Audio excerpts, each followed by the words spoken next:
Gracias. Buenos días. Quise hacer esta introducción en representación de la Red Iberoamericana de Preservación Digital de Archivos Sonoros y Audiovisuales, la RIPDASA, que está aquí reunida en este congreso y cuyo trabajo es resultado también de los esfuerzos por preservar el patrimonio sonoro y audiovisual. Como ustedes sabrán, desde el primer día de este congreso hablamos de la falta de información en relación con la cantidad de los materiales a preservar. Una de las primeras acciones que llevamos a cabo en esta red fue precisamente identificar dónde están esas instituciones de la memoria que existen en Iberoamérica, es decir, los archivos, los museos, las galerías, las bibliotecas, que resguardan colecciones sonoras y audiovisuales de valor.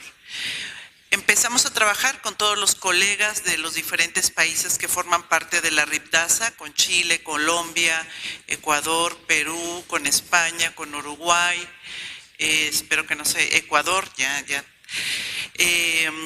y hemos puesto esta identificación, hemos tratado de crear una plataforma para visibilizar estos archivos. Saber que existen es un primer paso para darles valor. Y en la creación de esta plataforma hemos colaborado y hemos recibido el apoyo del Instituto de Geografía de la UNAM. Relación que a mí me da muchísimo gusto porque es uno de los institutos que cuenta con un laboratorio de los más avanzados en el mundo, yo les podría decir, y que con ellos hemos creado algo que se llama el Observatorio Iberoamericano de Archivos Sonoros y Audiovisuales.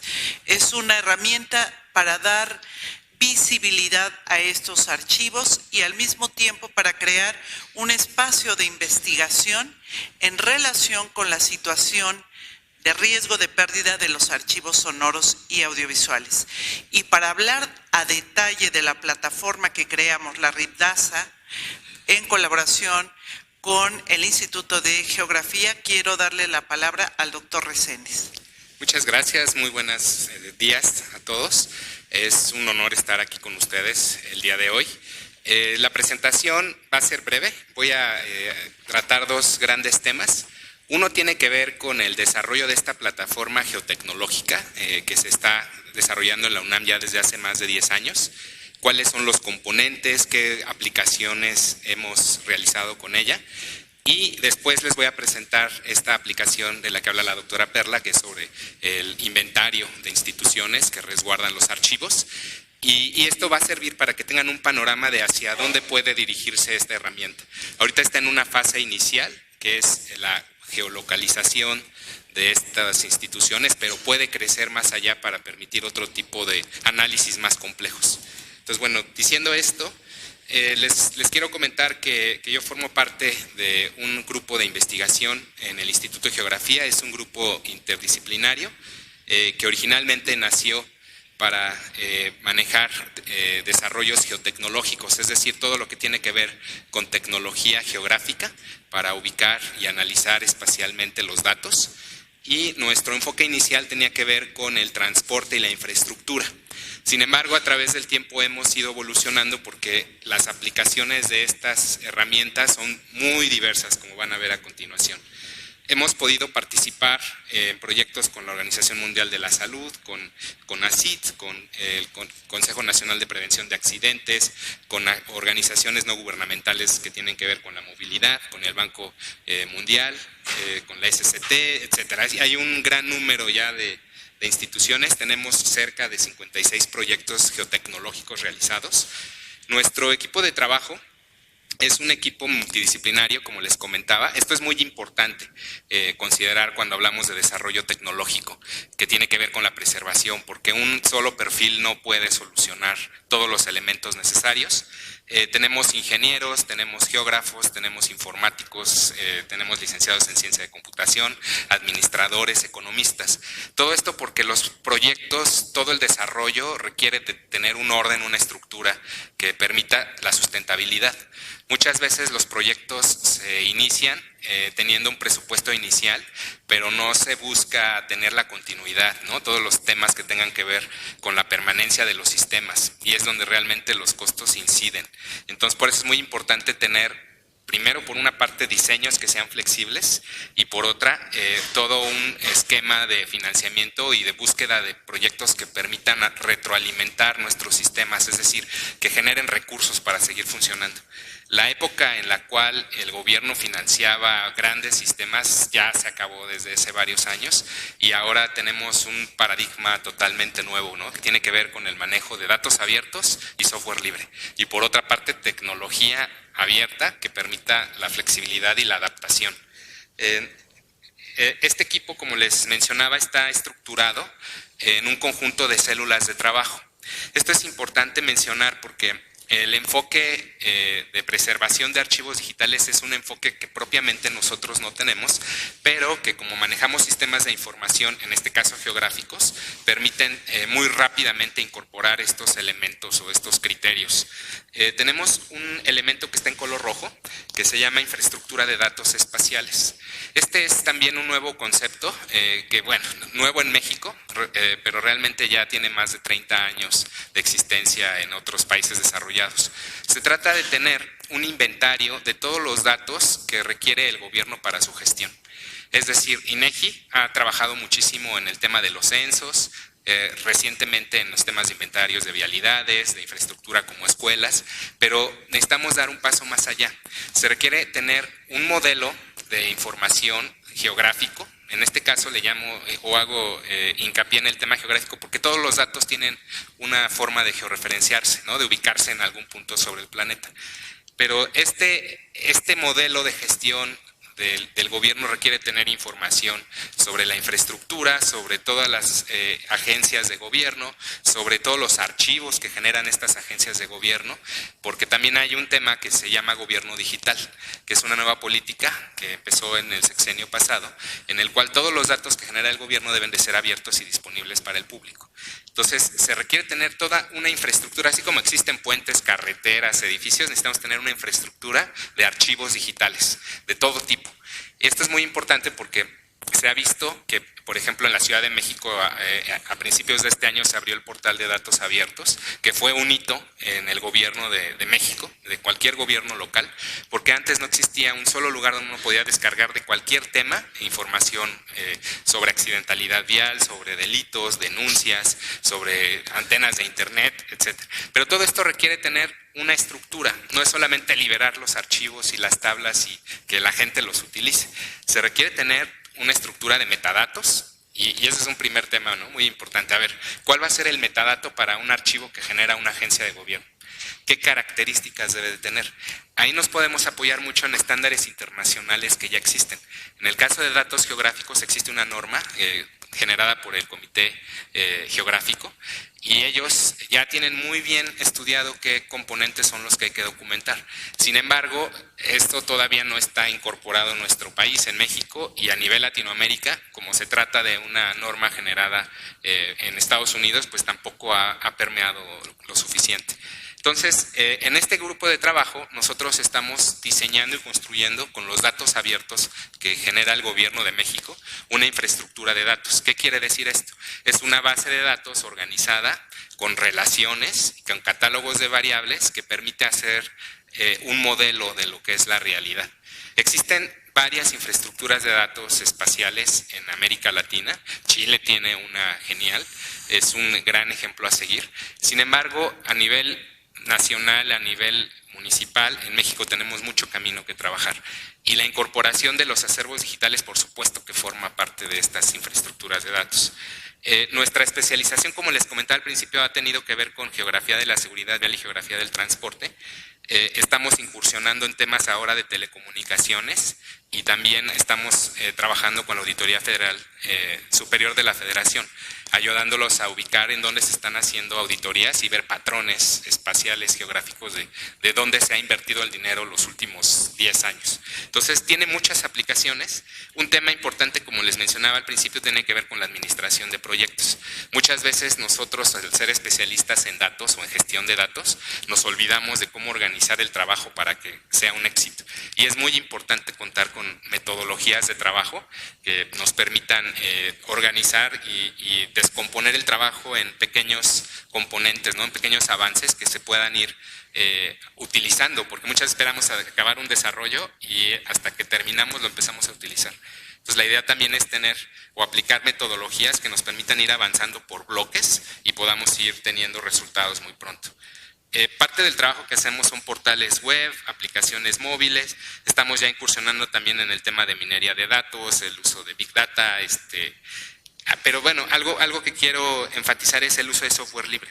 Actualmente existe una gran cantidad de aplicaciones que no tienen costo, con las cuales podemos desarrollar nuestras herramientas. Es muy importante considerar esta línea de trabajo, porque en varios países latinoamericanos ya es una orden, es un criterio para el gobierno de no tener ya software comercial por todos los costos que implica y la dependencia tecnológica. Entonces el manejo de software libre permite tener una fácil integración con otros tipos de software y una libertad de uso y personalización. En el tema del geoportal que estamos manejando, estamos utilizando Java como base y HTML y otros componentes geográficos, ¿no? Que se llaman GeoServer y Glassfish, por ejemplo. Y miren, esta es la arquitectura general.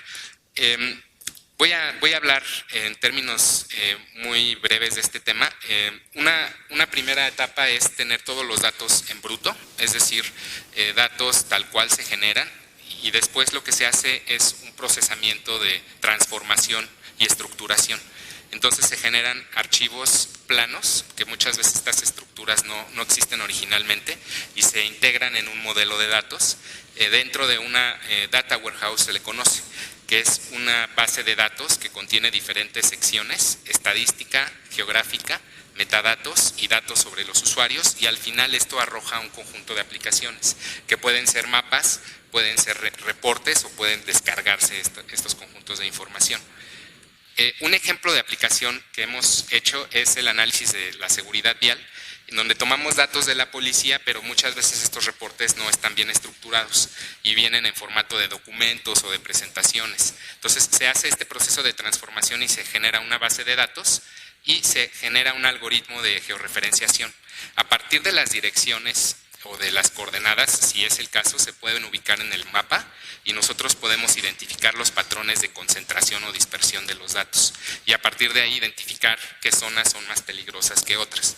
Esto trasladado al tema de las instituciones que se dedican al resguardo, pues nos permitiría, por ejemplo, caracterizar sus ubicaciones, saber qué tipo de clima hay, qué tipo de topografía, si existen riesgos cercanos, ¿no? Si hay factores climáticos, si hay volcanes, si existen zonas de grietas o deslizamientos, etcétera. Y esto también se puede analizar en el tiempo. Regresando al caso de los accidentes, cuando nosotros tenemos ubicados todos los accidentes, podemos ver cómo se comportan a lo largo del tiempo en un periodo determinado y podemos encontrar momentos de mayor riesgo. Entonces sucede lo mismo, podemos incorporar datos geográficos sobre ubicación de sismos o de tormentas tropicales e identificar lugares en los cuales se espera un efecto o un golpe por parte del medio físico, por ejemplo. Y la tercera fase, digamos, de un análisis geográfico tiene que ver con cómo resolver o mitigar estos problemas. En el caso de la seguridad vial, cuando nosotros identificamos las zonas peligrosas, lo que hacemos es reunirnos con ingenieros de tránsito, con arquitectos, para identificar qué mejoras se pueden hacer. Muchas de ellas son organizacionales. Entonces, en el caso de los archivos, si nosotros sabemos qué lugares están en riesgo, pues podemos al menos emitir un aviso, emitir una señal de alerta, de cuidado, este lugar no cuenta con las características para protegerse, pero puede ocurrir un fenómeno, ya que en tantos años no ha sucedido, y se pueden buscar acciones que prevengan esto. Esto ya tiene que ver con un análisis geográfico de los datos. Esto se traslada de igual forma a aplicaciones móviles. Podemos crear herramientas en las cuales un usuario por ejemplo, de un perfil público desde su teléfono, pueda ubicar o hacer una búsqueda, como lo que ya tenemos con Google. Realmente es hacer una adaptación de nuestros datos iniciales a una plataforma móvil. Dentro de los proyectos que hemos trabajado con inventarios. Este es el caso del puerto de Veracruz. Hemos, por ejemplo, documentado o escaneado acervos, ¿no?, sobre el catastro, sobre fotografías históricas de los puertos. Hay un trabajo enorme que hacer en el gobierno federal. No hay un programa de digitalización de archivos históricos en el gobierno. Cuando nosotros hicimos este proyecto para los puertos de México, vimos que tenían un volumen impresionante de fotografías aéreas desde los años 20, ¿no?, de 1920, y ya se estaban echando a perder porque estaban en bodegas susceptibles al agua. Entonces, generar todo un proyecto de digitalización es un reto interesante logístico, porque hay que indexar, hay que catalogar, hay que sistematizar, y se puede integrar en una plataforma geográfica que al acceder desde un mapa nosotros podamos invocar estos archivos y visualizarlos. Es una de las mejores formas de organizar datos documentales, archivos documentales. En el caso de comunicaciones y transportes, cuando nosotros trabajamos con ellos, encontramos que había una cantidad de bases de datos y de sistemas diferentes con información histórica muy importante sobre la red vial del país, la red de carreteras, información de aforos, de accidentes, de las construcciones, de las inversiones que se han hecho. Y lo único que ellos entregan es un reporte de 100 páginas en donde dicen lo que se hizo y cuánto costó. Pero muchas veces no se incluye un mapa, una referencia geográfica, y mucho menos toda la información descriptiva de las condiciones de esas obras o de esos sitios. Entonces, ahí estos sistemas son muy buenos para integrar la información, porque cuando nosotros ubicamos geográficamente varios datos, podemos hacer cortes, como la imagen de la derecha. Ese es un perfil en el cual vemos hasta arriba la topografía de una carretera a lo largo de un tramo carretero, y vamos viendo las características como el estado del pavimento, cuántos accidentes hubo, cuántos vehículos transitaron. Entonces, estos productos de información son productos secundarios, ¿no?, que se generan a partir de datos originales que muchas veces no se analizan integralmente porque no están geográficamente georreferenciados. Este es otro proyecto que estamos actualmente generando con la red compartida. Es el proyecto más grande de Latinoamérica en cuanto a telecomunicaciones. Lo que se está haciendo aquí es ubicar todas las antenas de esta red y la cobertura de señal que existe. Y se está midiendo cuánta población vive ahí. Esto está con base en los criterios del gobierno, porque debe haber una proporción de población urbana y rural. Entonces, esta presentación se las vamos a dejar. Existen aquí las ligas para que ustedes puedan entrar. Y existe otro sistema, por ejemplo, sobre datos educativos. Ahora que desapareció el Instituto Nacional de Evaluación Educativa, parece que la SEP lo va a transformar en un nuevo organismo. Afortunadamente, estos sistemas siguen en pie. En la UNAM los estamos resguardando.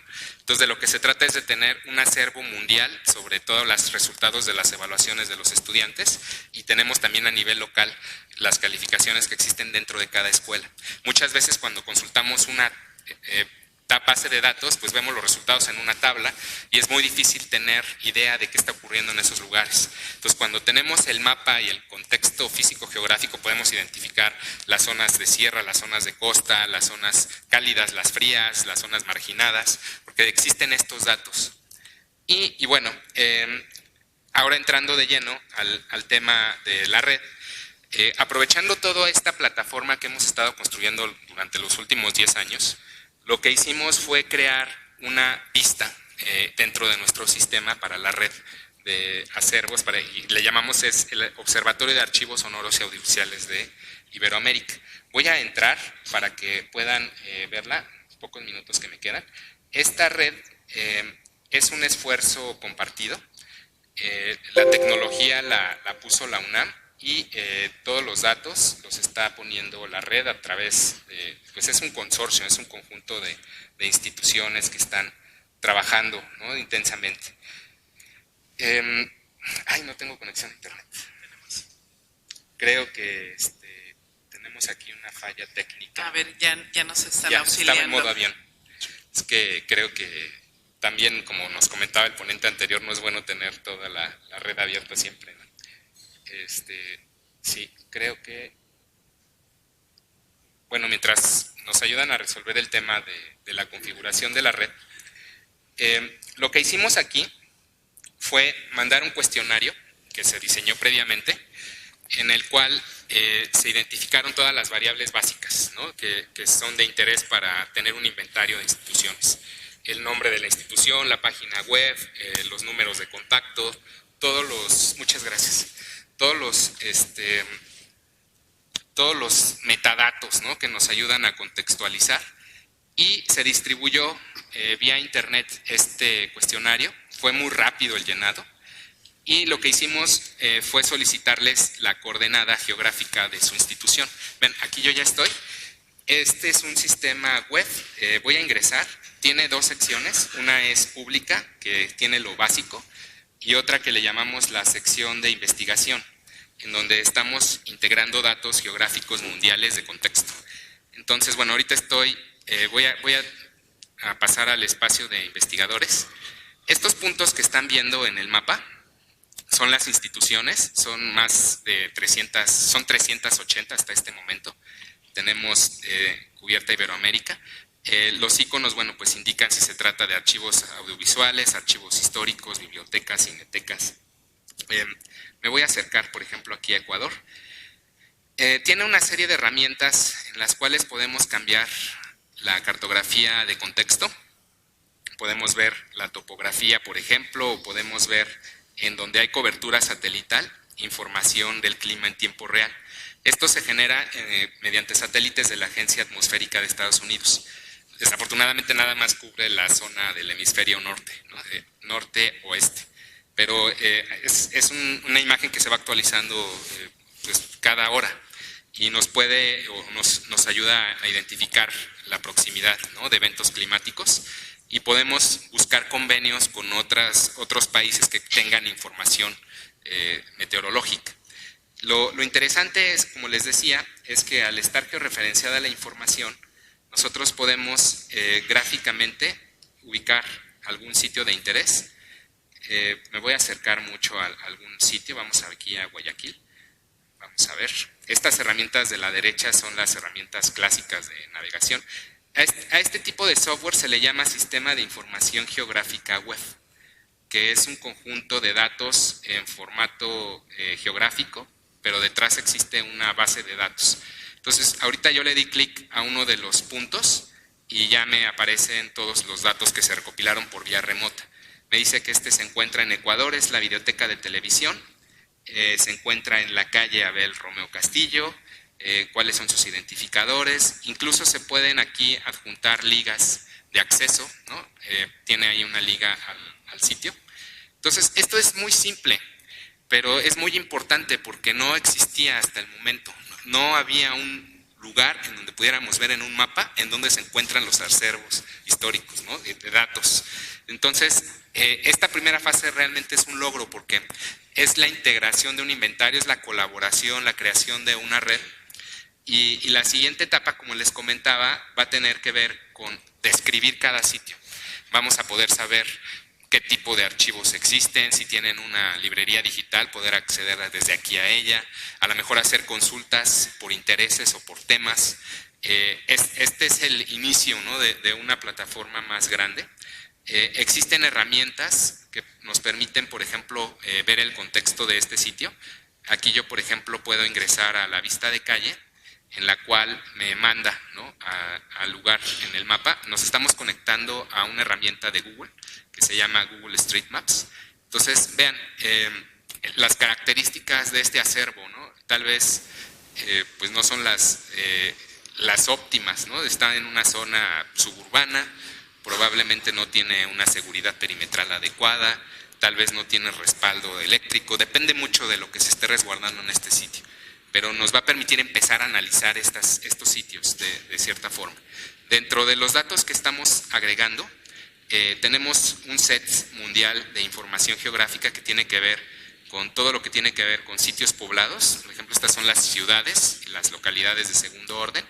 Tenemos información sobre riesgos.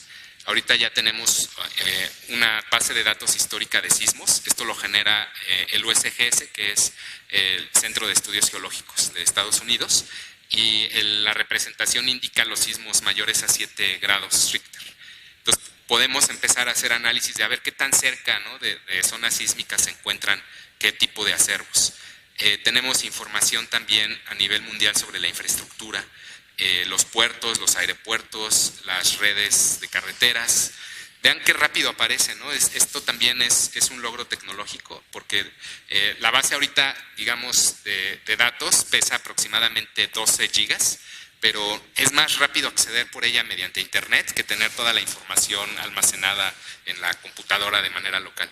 Y incluso estamos empezando a conseguir información sobre el medio físico, ¿no?, el clima, en donde se encuentran, por ejemplo, los cuerpos de agua, los arroyos. Cada uno de estos objetos que ustedes están viendo en el mapa tiene una tabla de datos asociada. ¿Qué significa esto? No se trata solamente de una imagen, sino que existe una base de datos, entidad-relación. Cada renglón de esta tabla tiene que ver con un elemento en el mapa. Entonces, esto permite que nosotros podamos hacer búsquedas, que podamos descargar las tablas, manejarlas en otros tipos de programas, que podamos incluso hacer cruces de datos. Entonces, bueno, me queda muy poco tiempo. Algo de lo que me gustaría hablarles para finalizar este tema tiene que ver con la conexión de funcionalidad de estas plataformas con otros sistemas. Por ejemplo, nosotros podemos conectar plugins, así se les llama, digamos, son pequeños componentes que se programen con otras herramientas para poder visualizar los datos que se encuentran contenidos en el sistema geográfico. Ahorita lo que hice fue como cuando abrí el mapa de vista de calle. Ahorita jalé un plugin que nos permite hacer gráficas, ¿no?, sobre las tablas de datos que se encuentran. Entonces estamos viendo que la red, ¿no?, todos los acervos, 70 son audiovisuales en instituciones públicas, ¿no?, 67 son fonotecas de radio, etcétera, ¿no? Entonces esto nos va a ir llevando a empezar a generar tableros de datos que permitan resumir la información e identificar, dependiendo del interés del investigador, patrones o problemas, ¿no? Entonces, bueno, con esto yo termino mi participación. Ha sido un gusto presentarles estas herramientas y, por supuesto, si tienen interés, se pueden acercar al Instituto de Geografía de la UNAM. Nosotros tenemos toda la disponibilidad de ayudarlos para poder generar herramientas de este tipo. Muchas gracias. Agradecemos al profesor Héctor Daniel Arrecendis por esta presentación, por la presentación de estas herramientas tan útiles. Va a ser un trabajo, va a haber un antes y un después con este trabajo con el observatorio para toda Latinoamérica, para todo el mundo en general, porque la información que nos provee es realmente rica y va a ser de muchísima utilidad para todos los gobiernos. Muchas gracias. Muchas gracias. Bueno, hacemos pedido de una pregunta, quizá por ahí todavía tenemos un par de minutos para realizarla, por favor. Nos acerca esa pregunta. Ok, la pregunta es la siguiente. ¿Se ha considerado desde la incepción del proyecto el tema de planeación para desastres y recuperación de desastres? ¿Qué estrategias se van a implementar para que se sumen otros países latinoamericanos, pero orientados a independencia en la funcionalidad en general? Es decir, contribuir a este proyecto sin depender necesariamente del instituto o de la UNAM, en este caso, o de México, si se quiere. En esta primera etapa, ustedes van a poder entrar a la zona pública del observatorio y van a identificar algunos archivos. No están todos los países, sobre todo han empezado a trabajar los países que son miembros de la red. Ahí ya van a encontrar una relación de archivos sonoros y audiovisuales. Es un proyecto que irá creciendo poco a poco. Nosotros en este momento comenzamos a trabajar con el fondo del Programa Iberoamericano de Ciencia y Tecnología para el Desarrollo. Hay un soporte y del Instituto de Geografía. Si la idea es sumar a otros países, que se sumen y que puedan visibilizarse estos archivos. Los resultados de riesgos tendrán que ser los resultados de la investigación, porque en la zona de investigadores es donde tenemos acceso a todas las otras bases de datos, de los archivos históricos de terremotos, los archivos de zonas naturales, y nosotros tendremos que empezar a generar esas publicaciones para determinar riesgos de pérdidas de estas instituciones de la memoria. Y creo que un par de preguntas rápidas. ¿Cómo se puede ser parte? Es la pregunta. O no hemos visto que se puede acceder como invitado, como público en general y como investigador. ¿Cómo es ese procedimiento? En la página de RIPDASA, si ustedes, por ejemplo, buscan, vamos a poner una liga sí. de acceso. Nada más para completar lo que comenta el doctor, hay en la página del Programa Iberoamericano de Ciencia y Tecnología para el Desarrollo un apartado de la red, RIPDASA, ahí vamos a poner el logo, gracias Héctor, ahí vamos a poner el link para el observatorio. Ahorita pueden entrar de manera general en la dirección que les dio el doctor, que mostró en la presentación, y a partir del la próxima semana ya estará un vínculo para que entren a la zona pública. Es decir, podrán ver en los países donde están los archivos y los metadatos básicos de identificación. El acceso a la zona de investigadores, eso es, en cada grupo de investigación hay un acceso restringido en este momento para generar información, publicaciones que sean de uso común y que estén en acceso abierto, por supuesto. Y bueno, y justamente la pregunta final en relación a esto, ¿cómo hemos compuesto esta base de datos hasta el momento? ¿No? Que quieren saber más o menos cómo hemos resuelto la información que tenemos. Sí, bueno, el acopio de la información en realidad ha sido resultado del trabajo de todos los países que forman parte de la red. Ha habido diferentes procesos. En algunos casos han ido visitas in situ a identificar los archivos, en otros se han enviado invitaciones por correo electrónico, se han tomado como referencias algunas páginas web y después se les llama a los archivos para verificar los datos básicos de identificación, y así poco a poco hemos ido identificando estas instituciones de la memoria que hasta la fecha no estaban identificadas. Muchas gracias por su participación, gracias. profesor. Gracias. ¿Verdad? Gracias. Y continuamos con esta sesión de conferencia.